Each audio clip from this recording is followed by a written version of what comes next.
ಅಚಿಂತ್ಯ ವ್ಯಕ್ತರೂಪಾಯ ನಿರ್ಗುಣಾಯ ಗುಣಾತ್ಮನೆ ಸಮಸ್ತ ಜಗದಾಧಾರ ಮೂರ್ತಯೇ ಬ್ರಹ್ಮಣೇ ನಮಃ. ಬಿ ಹ್ಯಾಪಿ ಗೋಲ್ಡ್ ಚಾನಲ್ ವೀಕ್ಷಕರಿಗೆ ಸ್ವಾಗತ. ನಾನು ವೇದಮೂರ್ತಿ ವಿನಾಯಕ್ ಭಟ್.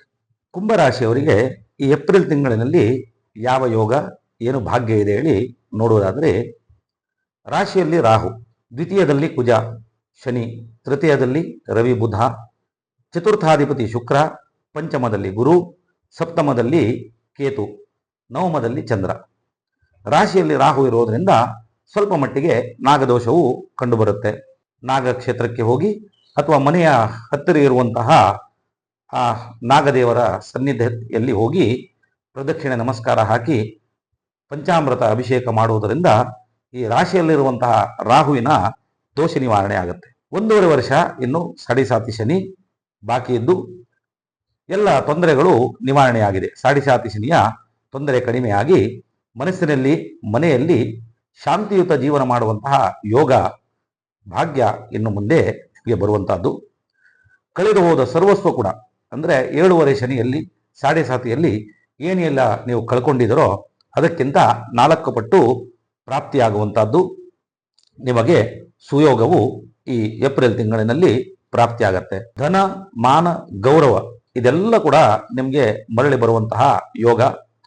ಸ್ವಲ್ಪ ಮಟ್ಟಿಗೆ ಅನಾರೋಗ್ಯ ಕಂಡು ಬಂದರೂ ದೇವರ ಸೇವೆ ಪೂಜೆ ಮಾಡುವುದನ್ನು ಯಾವುದೇ ಕಾರಣಕ್ಕೂ ಕಡಿಮೆ ಮಾಡಬಾರದು.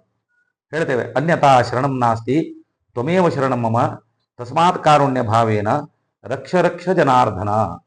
ಅಂದರೆ ನಾವು ದೇವರಿಗೆ ಶರಣ ಹೋಗಬೇಕು.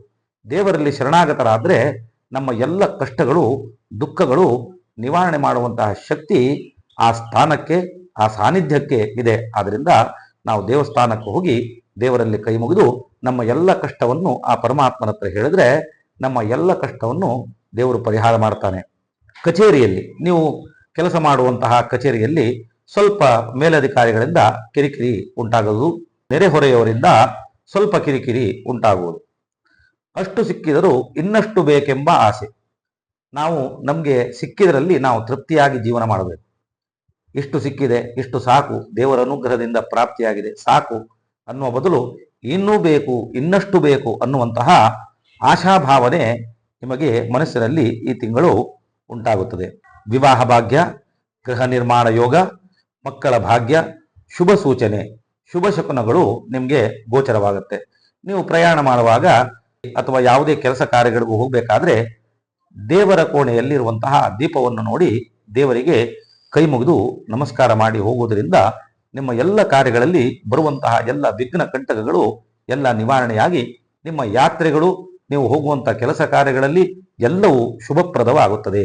ನಿರುದ್ಯೋಗಿಗಳಿಗೆ ಹೊಸ ಉದ್ಯೋಗ ಭಾಗ್ಯ. ತುಂಬ ಕಾಲದಿಂದ ನೀವು ಕಾಯ್ತಾ ಇರುವಂತಹದ್ದು ಒಳ್ಳೆ ಕೆಲಸ ಸಿಕ್ಕಿದರೆ ಸಾಕು ಅನ್ನುವಂತಹ ನಿಮ್ಮ ಆ ಕಾಯುವಿಕೆಗೆ ಇನ್ನೂ ಅಂತ್ಯ ಬಂದಿದೆ. ಒಳ್ಳೆಯ ಉದ್ಯೋಗ ಭಾಗ್ಯ ಸಿಗುವಂತಹ ಯೋಗಗಳು ನಿಮಗೆ ಗೋಚರವಾಗುತ್ತದೆ.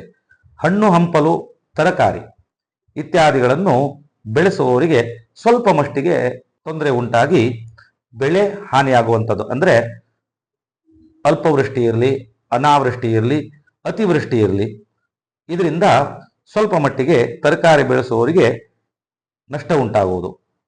ಜಲಮಂಡಳಿ ಕೆಲಸಗಾರರಿಗೆ ಒಳ್ಳೆ ಮುಂಬಡ್ತಿ ಆಗುವಂಥದ್ದು. ಕಲಾಭ್ಯಾಸಿಗಳಿಗೆ ಶ್ರಮಕ್ಕೆ ಒಳ್ಳೆಯ ಫಲ ದೊರಕುವ ಯೋಗ. ರಾಜಕೀಯದಲ್ಲಿ ನಿಮಗೆ ಅಲ್ಲೋಲ ಕಲ್ಲೋಲವಾಗುವಂತಹ ವಾತಾವರಣ. ಯಾಕೆಂದ್ರೆ ಈ ರಾಶಿಯವರಿಗೆ ರಾಜಕೀಯವು ಕೂಡಿ ಬರುವುದಿಲ್ಲ. ಸ್ವಲ್ಪ ಮಟ್ಟಿಗೆ ತೊಂದರೆ ಆದರೂ ಕೂಡ ಮುಂದೆ ಭವಿಷ್ಯದಲ್ಲಿ ಒಳ್ಳೆಯ ಸ್ಥಾನಮಾನಗಳು ಸಿಗುವಂತಹ ಯೋಗ ನಿಮಗೆ ಪ್ರಾಪ್ತಿಯಾಗ್ತದೆ. ಪಕ್ಷಾಂತರ ಆಲೋಚನೆ. ಇವಾಗ ರಾಜಕೀಯದವರಿಗೆ, ಈ ರಾಶಿಯವರಿಗೆ, ಕುಂಭರಾಶಿಯವರಿಗೆ ಪಕ್ಷಾಂತರವಾಗುವಂತಹ ಆಲೋಚನೆಗಳು ಬರುವಂತಹದ್ದು. ಮೇಲಾಧಿಕಾರಿಗಳ ಆಜ್ಞೆ ಪಾಲನೆಗಾಗಿ ಅವಿರತ ದುಡಿಮೆಯಿಂದ ಆರೋಗ್ಯದಲ್ಲಿ ಸ್ವಲ್ಪ ಏರುಪೇರು ಆಗುವಂತಹದ್ದು.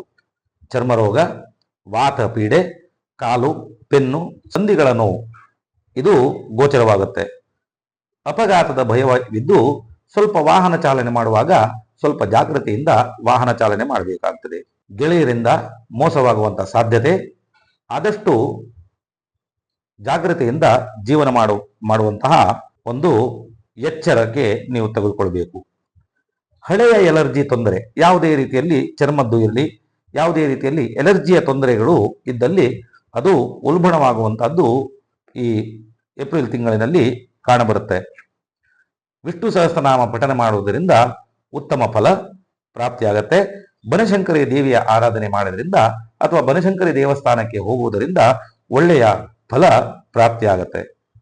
ಓಂ ಮಹಾಕಾಳಿ ನಮಃ ಈ ಮಂತ್ರವನ್ನು ನಿತ್ಯವೂ ಜಪ ಮಾಡುವುದರಿಂದ ನಿಮಗೆ ಎಲ್ಲ ಶುಭವಾಗುತ್ತದೆ.